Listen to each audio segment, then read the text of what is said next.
Galatians 2. Still in Galatians 2. We're on a new section of Galatians 2. This one's called Paul Confronts Peter in this New Living Translation. Verses 11 and 12 are what we'll be talking about today. It says, "But when Peter came to Antioch, I had to oppose him to his face, for what he did was very wrong." That's verse 11. Verse 12. Here he describes what was wrong. "When he first arrived, he ate with the Gentile believers who were not circumcised. But afterward, when some friends of James came, Peter wouldn't eat with the Gentiles anymore. He was afraid of criticism from these people who insisted on the necessity of circumcision." Wow. I hate to use the word interesting because I use it way too often, according to some feedback I'm getting, but wow. Okay, instead of interesting, I'll say wow. When Peter came to Antioch, I had to oppose him to his face, for what he did was very wrong. He did it face to face. I think that's the interesting principle here of when he saw Peter doing wrong, what he felt was wrong. Clearly, he believed it to be wrong. What we really see here is a hypocrisy of a misalignment between what Peter was doing before he ate with the Gentile believers. Obviously, he had that revelation on the rooftop at Cornelius' house. He understood that God called them clean, that God blessed these people. And then here, now when some came in who were, other translations say, they were a part of the circumcision party. And so here he has people who preach circumcision. They were some of James's, affiliates or friends of them, or somebody who knew him. He changed his mind. Other translations said he actually feared what they thought about him. I think if we look here in Matthew 18, going back, because this is a little thing that I wrestled with this a little bit. It's like, wow, here we have a unique situation in the New Testament where one New Testament writer, apostle, leader in the church, is literally naming names and calling out and another one, Peter. So you got Paul here calling out Peter. Peter, who walked on water, who was a disciple of Jesus, a follower of Jesus, one of his lead disciples, if you will, a lead apostle in the church. And you have Peter just straight up getting called out by Paul because he had eaten with Gentiles. To this Jewish circumcision party showed up, part of Christianity, that was saying, hey, you still have to be circumcised. And here's Paul calling them out.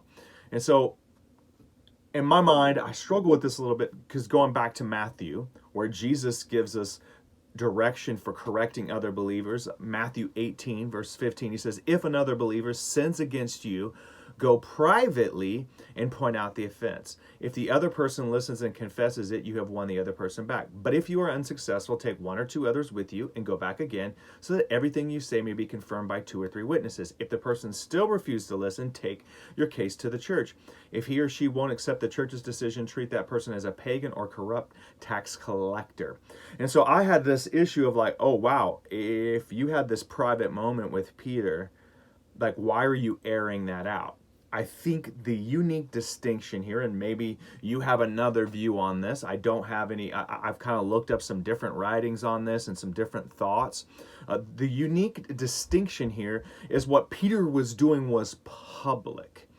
That he was a leader in the church, and that who could Paul go to bring correction to him, if not in the moment there. And that Paul includes this in his writings as a example or reminder of how high this thing goes. Because not only does he indict Peter in this, he technically indicts James when he says, when some friends of James came. So here you got Peter, James, everybody but John, when it comes to the leadership of the church, is indicted in this circumcision party, the necessity of circumcision, saying, hey, you got to have Jesus plus this. And here Paul was standing as the bulwark against this legality and this Judaizing of Christianity, that he had to stand against this.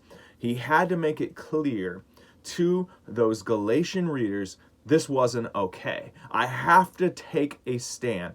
And then he indicts Peter in that. And we will read a little bit more about that and how he did that. But he indicts Peter in this because this called for drastic measures. And often we see things in Scripture that may not be prescriptive in nature. In other words, this isn't to say like, hey, now I have the right to get up in front of anyone and correct whoever I want if I see error. No. This was a descriptive of a unique situation and a unique dispensation of the church.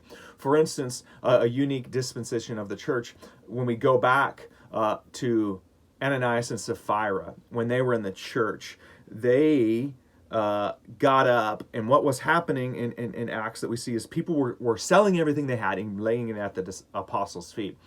And really, they were showing they were 100% devoted. And as those people had the gift to do that, that God was using them and doing something mighty. And so Ananias and Sapphira decided to lie, sell their house, sell their land, sell whatever it was. And once they did that, they said, hey, we're bringing this whole offering to you. The offering was theirs to give according to what happened. But they lied and said, hey, we sold it for all this much and we're giving all this. Isn't it crazy that we sold everything and we gave it? So they're doing this to do this. And so getting back to the story, the reason that they died in that moment is because there was a different dispensation of the early church where not all the same principles that we see. Again, you got to go by 2 or 3 examples. So we can't just take this one example of them doing that and say, now that's prescriptive to what we can do here. It's more descriptive. In other words, it's describing what happened. So they died in that moment. Now, everyone who lies at church don't die. Some of us would be dead a long time ago, including some pastors I know. I'm not going to mention any names. I'm just kidding. But I'm not. So it's special. I believe it's kind of a special occasion here where this had to be called out, because the reason that had to be called out in Acts, that, hey, that Ananias and Sapphira thing, is because we couldn't pollute the leadership bloodline of what was going to be passed on. Like, it had to be, God had to cut that off. And so Paul realized that we had to cut this off. We had to cut. Can you imagine what would have happened? And again, we struggle with this not necessarily circumcision, but this principle in church today of like, we got to add something to Jesus. But what Paul was saying is nothing plus Jesus. It's Jesus. He had to oppose him to his face. I do think the lesson here is it needs to happen face to face. It's not scathingly behind their backs. When it can happen face to face, I think that's saying it's not a blog, it's not all these things, it's straight face to face. And so correcting someone face to face, I know I've had the opportunity to do that with leaders, with people that I know, and it's doing that, that same principle of what we see in Matthew 18 is go to them first, go to them personally, go to them privately. But because this was happening publicly, Paul corrected it in the moment right then, because he said, this is wicked, this is wrong. You're creating a 2-class system. You were eating with Gentiles, now you're only eat with Jews. Now you're going to shun them. There's a little bit of racial tension here. And obviously that's if, applies to us today. And he had to address it immediately and publicly. Hey, I hope this has been some help to you. Leave your comments. Maybe you have a different take on this. And I'm open to hearing what you think about this. I hope y'all have a great day. And I love you. Like, share, comment, subscribe to me on YouTube. You can check out my Equip Pastor podcast on Anchor, Spotify, Pocket Cast, all sort of different opportunities. We're also we're on Google, and we're trying to get out on iTunes, and we're waiting for to be approved. I don't know what's taking so long, so we're just praying that will happen. Have y'all have a great day, and you can also check out my website, equippastor.com, or follow me on all the socials. The Jmart, equippastors, is also on some of the different things. At the Jmart, though, you can find how to get to all that. Have a great day.